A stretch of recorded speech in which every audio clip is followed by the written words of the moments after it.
10%인가 10%인가에 대해서 엘레나 콜렌에 대해서 지금 거의 마지막 보고 있는 부분인데, 제자리로 돌리기, 제자리로 돌리기, 제자리 돌리기에서 어떻게 회복을 할 수 있을까요? 2006년에 11월 29일 저녁에 35살의 상담사 패기 칸 회의는 빗속을 운전해 하와이 마우이 섬을 고객을 만나러 가는 길에 시속 260km를 달려오던 오토바이에 부딪혀 사고 났다.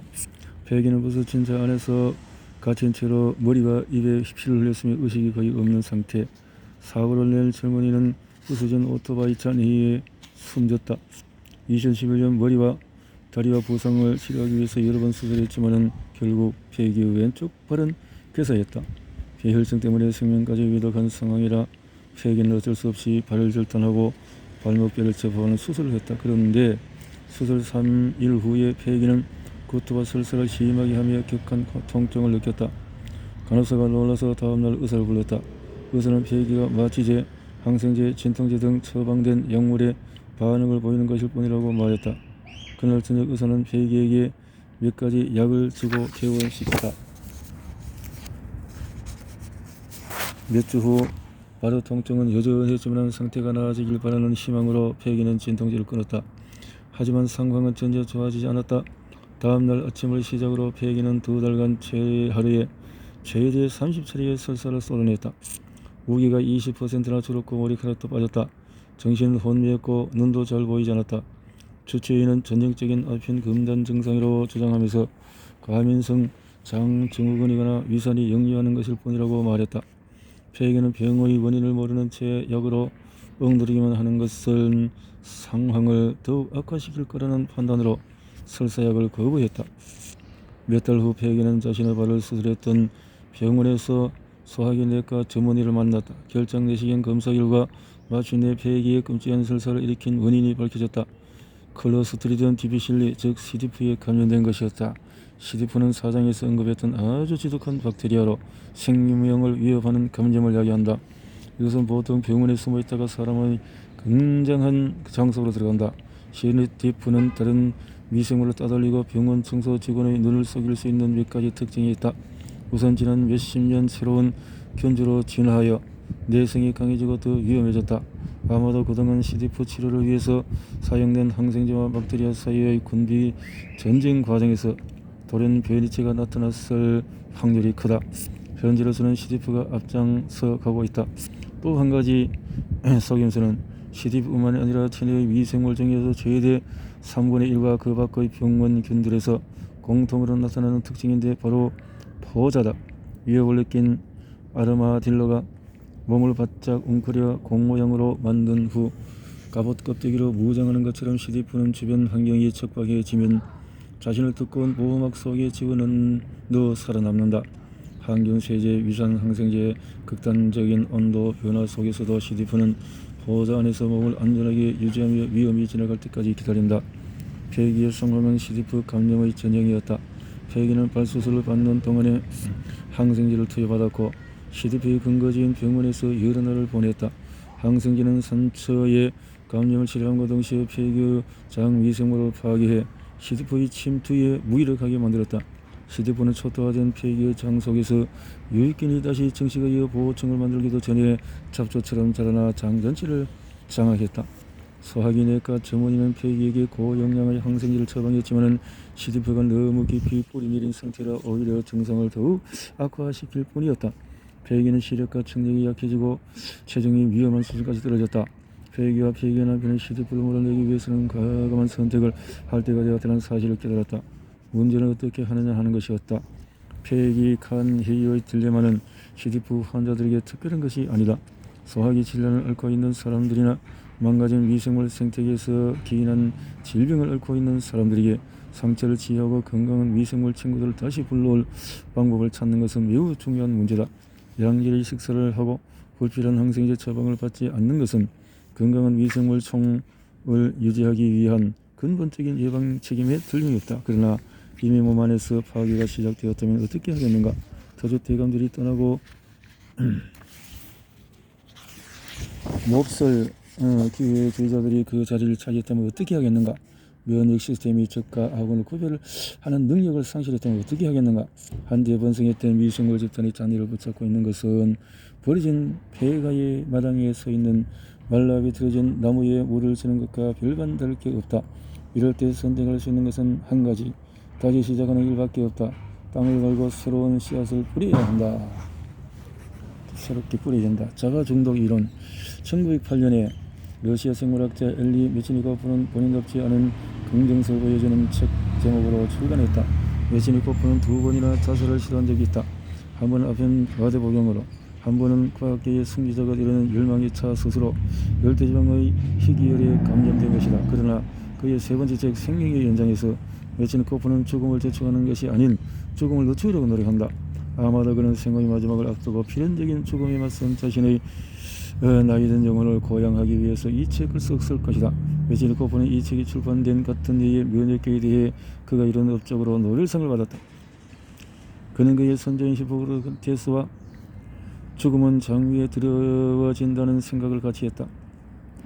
상대적으로 근대적이고 개방적인 시각에서 메치니코프는 진정한 노화는 새로 발견된 장래 미생물에서 비롯된다고 생각했던 것이다. 21세기 과학의 방법론적인 정점에 서서 메치니코프의 논문을 읽다 보면 염려스러우면서도 때로는 우스운 면이 없지 않아 있다. 그의 가설은 재미있기는 해도 증명할 수 있는 증거가 별로 없다.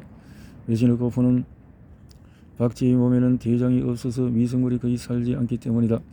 다른 소형 포유류보다도 오래 산다고 하는 식의 엉터리 상관관계를 주장한다. 또 밀도 높은 군집을 이루고 사는 포유류의 때일은 죽음을 가져도 오기도 하는 다름 아닌 미생물과 미생물에게 살 곳을 마련해주는 대장이라고 생각했다. 그렇다면 대장은 왜 존재하나? 메치니코프는 이 질문에 대답하기 위해서 나는 이론을 하나 세웠다. 대장은 포유류가 진화하는 과정에서 길어졌다. 그 이유는 이 동물들의 배변을 위해서 멈출 필요 없이 장거리를 뛸 수 있게 하기 위해서다. 대장은 단지 쓰레기나 찌꺼기를 저장하는 기능을 가진 기관일 뿐이라고 말했다. 장소가 미생물이 건강을 해친다고 생각하는 사람은 메치니코프만이 아니었다.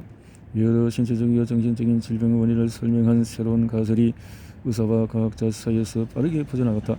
자가 중독이라고 이름 붙은 이 가설의 주된 교리를 어느 프랑스 의사의 말을 빌려서 요약하면 결정은 독성물질의 쓰레기통이자 실험실이다. 장속의 박테리아는 음식 찌꺼기를 썩게 하여 설사나 변비뿐 아니라 피로, 우울증, 정신이상 행동을 불러일으킨 독소를 생성한다고 간주했다. 조병이나 심각한 우울증의 경우에 전락수술이라고 알려진 방법으로 결정을 제거하는 극단적인 처방이 내려지기도 했다. 끔찍하게 높은 사망률과 삶의 질을 파괴하는 결과에도 불구하고 이 과학의 한 방법이 당신의 시도할 만한 가치가 있는 것으로 여겨졌다. 노벨상 수상자가 집착한 과학적인 방법에 대한 비난을 할 생각은 없지만 적어도 이 책에서 메치니코프가 다른 위생물학적인 사실과 주장은 반독성 대조증과 비교, 원인에 대한 세심한 판단 등 과학적으로 타당한 기준에 거의 들어맞지 않는다. 메치니코프의 과학적인 성장은 역사적으로 의학과학자들이 파스테르의 세균설에 의해 펼쳐진 연구 가능성에 대한 흥분으로 가득 차 있던 시기와 때를 같이 한다. 자가 중독 가설은 흥행에 성공했다. 의학 미생물학자 집단이 이 새로운 아이디어에 열광하며 꼬리를 흔들고 냄새를 맡았지만 실제로 환자 사례 연구나 실험은 이루어지지 않았고 시간과 에너지를 들여서 자가 중독의 증거를 축적하려는 노력 역시 없었다.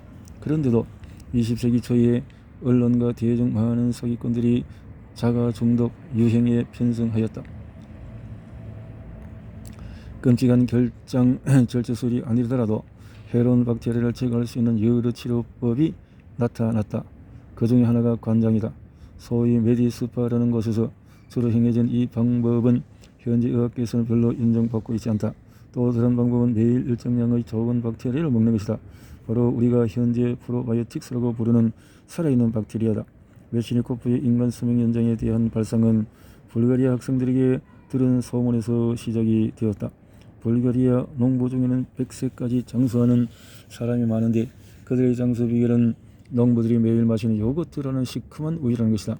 물론 발효된 우유의 시큼한 맛은 메치니코프가 불가리스 바실러스라고 하는 언급한 박테리아가 의외의 젖당을 발휘하면서 생산되는 젖산 때문이다. 현재 이 박테리아는 락토바실러스 델브루에키 아종볼가리쿠스로 분류되는데 락토바실러스 불가리쿠스로 더 알려져 있다.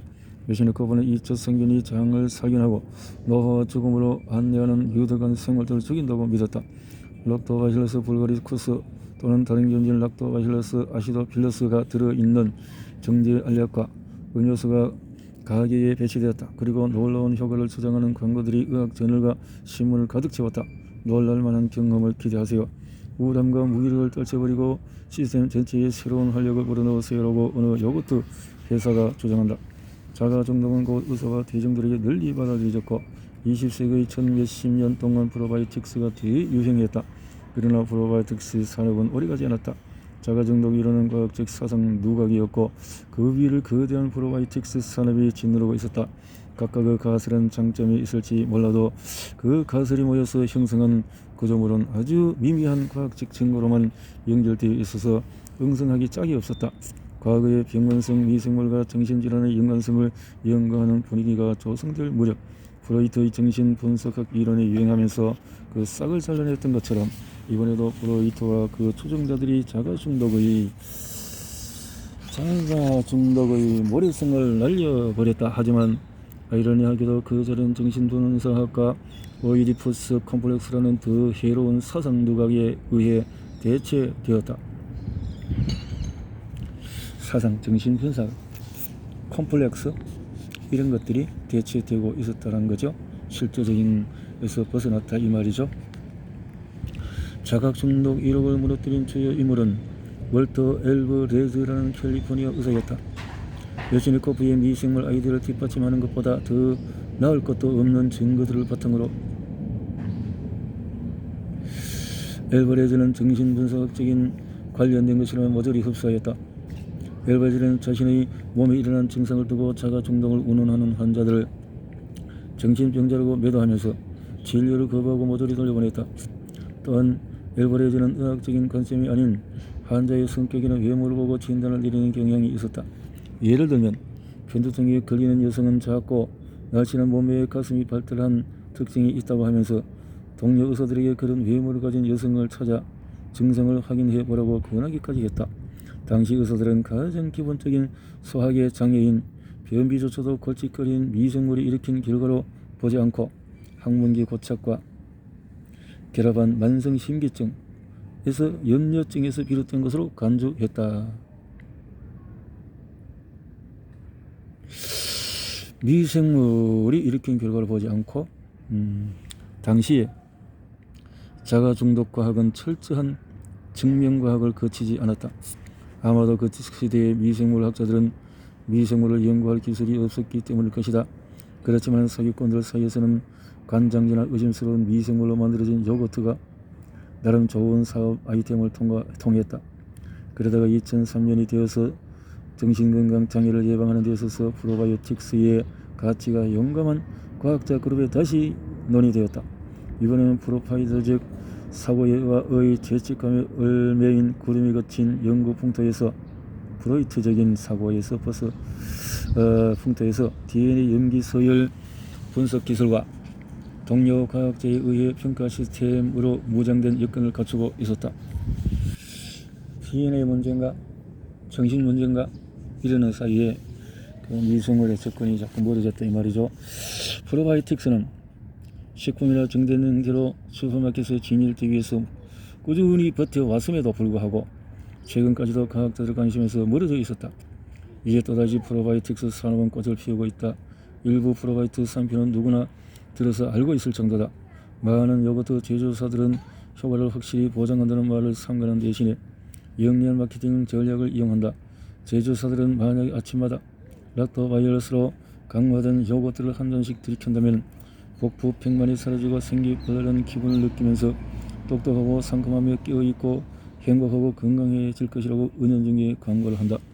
각 프로바이오틱스 제조사는 자회사의 제품에 들어있는 박테리아와 그 박테리아의 효능을 두고 경쟁한다.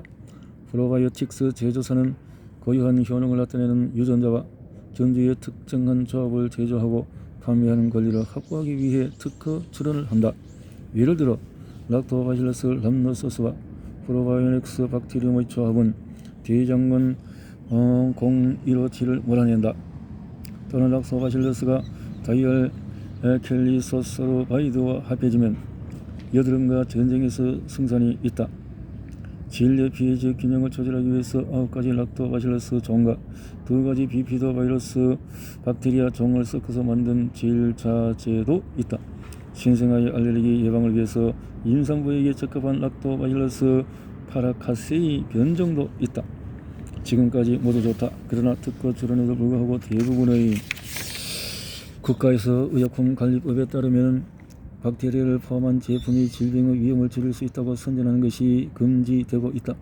프로바이오틱스는 한때는 관리식품 또는 건강보조식품 정도로 생각되었지만 살아있는 박테리아가 건강에 미치는 이런 영향이 연구를 통해 밝혀지면서 점차 의약품으로 여겨지고 있다. 물론 어떤 바실러스 종이 정말로 대장균의 감염을 막을 수 있고 여드름을 치료하고 알레르기를 예방할 수 있음이 과학적으로 입증이 되었다면 요거트 제조사들은 소비자가 그 사실을 모르게 두지는 않을 것이다. 그러나 의약품은 대중에게 보급되기 전에 비용이 많이 드는 수많은 임상시험을 거쳐야 한다. 적어도 원칙적으로 제약회사는 자기 회사에서 생산한 의약품이 효과적이면서도 안전하다는 것을 확실히 보여야 한다. 요거트를 먹는 것은 분명히 안전에 문제가 없다. 그러나 효과는 어떤가? 프로바이오틱스가 실제로 우리를 더 건강하거나 행복해질 수 있는가? 엄밀히 말하면 두말할 것도 없이 예스다. 세계보건기구에 따르면 프로바이오틱스의 정의 자체가 적절한 양으로 투여된다면 숙주의 건강에 이로운 역할을 하는 살아있는 미생물이기 때문이다. 프로바이오틱스가 정말 효과가 있느냐고 묻는 것은 유의어 반복적인 질문이다. 제대로 된 질문은 어떤 그리고 얼마나 많은 박테리아가 질병을 예방하고 치유할 수 있는가 이다. 이렇게 프로바이오틱스의 이론에 대해서 나는 요것도 한 컵이나 냉동 건조된 착한 박테리아가 불러온 기적같은 회복의 스토리들을 전하고 싶다. 락토바실러스 인벤투스가 아이의 꽃가루 알레르기를 치료할 것이라고 말하고 싶다. 비토박테리움 판타시움이 뱃살을 빼줄 것이라고 말하고 싶다. 그러나 물론 그렇게 간단한 문제가 아니다. 우리의 장에는 100조 마리의 미생물이 살고 있다. 지구상에 살고 있는 인구 수보다도 1500배 많은 박테리아가 우리 몸속에 있다. 100조 마리의 미생물은 약 2000개의 종으로 이루어져 있다. 인간의 국적보다도 10배 많은 양이다. 그리고 2000개의 종에는 셀 수 없을 만큼 균주가 있고 이들은 모두 서로 다른 유전적인 능력을 갖추고 있다. 그렇다. 이들은 인간의 눈으로 보면 대체로 친밀하고 우호적이다. 하지만 자기들끼리는 결코 사이 좋은 이웃은 아니다. 각 개체가 개체고는 영양분을 두고 경쟁하면서 영역 싸움을 벌인다. 알짜배기 땅을 차지하기 위해서 개체 수가 많은 집단은 숫자로 몰아붙여서 약자를 내쫓는다. 또는 화학전을 통해서 침입자를 제거하여 영역을 사수하고 새로운 지역으로 공격을 감행한다. 그런데 이런 적자 생존의 치열한 전쟁터에 요거트 한 그릇을 밀어 넣는다고 상상해보자. 요거트 속에 있는 한 무리의 이방인들은 요거트라는 이동수단에 탑승하여 우유 속을 헤엄치며 장으로 간다. 이 이방인 무리는 새로이 정착할 곳을 찾아서 헤매는 약 100억 마리 정도의 박테리아로 이루어져 있다. 100억은 적은 수가 아니지만 이미 진을 치고 있는 홈그라운드 선수들에 비하면 0이 4개나 부족한 숫자이기 때문에 이 이방인들은 대규모 전투에 투입된 오합지졸이나 다름이 없다. 마치 새끼 거북이 아래서 깨어나 머리밭을 지나 대양을 발을 딛기도 전에 포식자에 잡아먹히는 것처럼 요거트 속 박테리아 역시 작은 플라스틱 병에서 나와서 첫 발을 첨벙거리는 순간 제거되기 시작할 것이다. 겨우 장까지 도착한 놈들도 정착하게 번듯하게 살 수 있게 되기까지는 가진 고초를 겪어야 한다. 이미 발디딜 틈이 없을 뿐더러 적절한 이웃은 없기 때문이다. 이웃이 없다. 마치 이웃이 없고 제주도의 초창기에 제주도 토박이들에게 육지 것들은 얼마나 또 이방인 취급을 받았지만 요즘도 그렇겠지만 이제는 많은 사람들이 들어와서 정착을 하고 끼리끼리에 또 모임을 갖는 것 같은 그런 생각이 들어지네요. 이 신참들은 이미 숫자에서 밀릴 뿐 아니라 결국 모두 서로 비슷한 박테리아 균들로서 보유하는 유전자가 비슷하기 때문에 사용하는 전략과 도구 역시 크게 다르지 않다. 우리의 장에 들어있는 2000개 이상의 종들과 그들이 가진 200만 개 이상의 유전자와 비교했을 때 요거트 속의 박테리아들은 프로바이오틱스건 아니건 간에 제한된 종류의 트링말을 사용할 수 있다. 물론 최종적으로 프로바이오틱스로 그들이 축제의 건강에 어떤 영향력을 행사하는 점은 그들이 장까지 도달하는 여행에서 만나는 장애물 못지않게 중요하다. 하지만 고소당하기 전에 나는 이방인들이 가까스로 장의 자리를 잡고 충분히 머물러 개체수를 늘리게 되면 인체에 어떤 효과를 줄 수 있는지 말하겠다. 나는 여기서 단지 요거트에 대해서 말하는 것이 아니다. 의약품처럼 보이는 알약, 파우더, 액체 등 박테리아를 한정 또는 그 이상 포함하는 제품들을 말한다. 우선 우리가 프로바이오틱스에 대해서 걸고 있는 가장 기본적인 기대치부터 생각해보자. 프로바이오틱스는 항생제의 가장 불쾌한 부작용을 완화시켜 줄 것이다. 항생제를 사용해서 병원균을 제거하려다 의도치 않게 미생물 송의 대량 파괴라는 2차적인 피해가 일어나는 경우가 있다. 약 30%에 달하는 많은 환자에게 이런 미생물 설상의 결과는 설사로 나타난다. 이런 항생제 연관설사라고 부르는데 폐기칸 해이가 발수술 후에 시드표에 감염된 것 같은 운 나쁜 경우를 제외하고는 대개 약을 끊으면 설사를 사라진다. 착한 박테리아가 제거되는 바람에 일어나는 설사라면 유익균을 보충해줘서 설사를 멈추거나 적어도 증상을 완화시킬 수는 있다. 총 1만 2천 명을 대상으로 한 63개 임상실험에서 실제로 환자들은 프로바이오틱스를 복용하여 항생제 연관설사가 일어날 확률을 상당히 낮출 수 있었다. 일반적으로 항생제를 복용했을 때 설사를 하는 사람이 30%라면 프로바이오틱스를 함께 복용했을 때는 17%로 줄었다. 정확히 어떤 박테리아를 얼마큼 먹었을 때 효과가 나는지는 말하기 쉽지 않다. 유독 어떤 항생제가 설사를 일으키는지 알게 되면 그 항생제를 처방할 때 프로바이오틱스를 함께 처방하여 이러한 부작용을 피할 수 있을 것이다. 항생제를 복용한 미국인 800만 명 중에서 200만 명은 설사로 고생한다. 그런데 만약에 이들이 항생제와 함께 적합한 프로바이오틱스를 처방받는다면 이 중에 100만 명은 설사로 힘들어할 필요가 없다. 그렇다면 프로바이오틱스를 사용하는 것은 그럴 만한 가치가 있다고 말할 수 있겠다. 다음 정도는 도움을 받을 수 있다.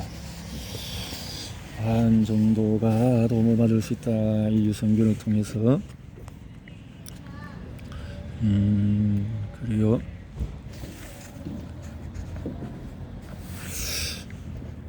프로바이오틱스는 또한 아주 작은 아기들에게도 제한 능력을 발휘한다.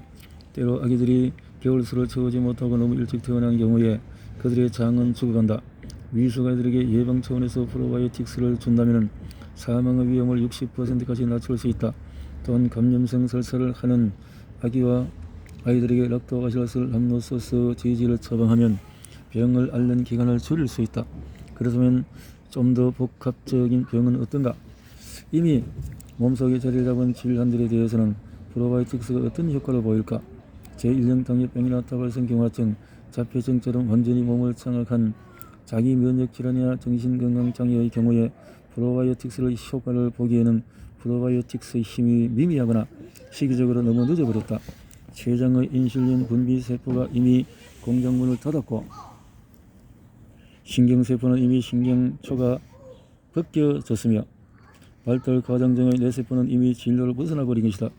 세포 파괴를 동반하지 않는 알레르기성 장애조차도 면역계는 이미 통제 불능이다. 그들을 제자들이로 돌리는 것은 췌장세포를 깨우고 신경을 재코팅하는 것만인 경우나 어려울 것이다. 자, 여기까지 또